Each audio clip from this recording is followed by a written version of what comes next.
واش عمرك شفتي كيفاش كيتصور مسلسل بوليسي مغربي؟ مرحبا بك في كواليس مسلسل فرقة مكافحة العصابات BAG. تصوير تم وسط شوارع الدار البيضاء، دار بوعزة والمحمدية. الأجواء فيها الحركة، الأكشن والإثارة من أول نهار حتى لآخر لقطة. دريس الروخ المخرج كيسهر على كل تفصيل، من حركة البوليسي لطريقة دخول الفرق الأمنية وحتى الإضاءة واللقطة الدقيقة.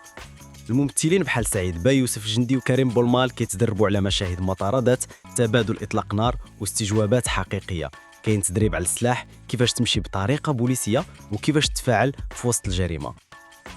ولكن في وسط كل هذا التوتر كاين الضحك، الروح الجماعيه والتعاون بين الجميع باش توصل لنا قصه متقونه من قلب الواقع.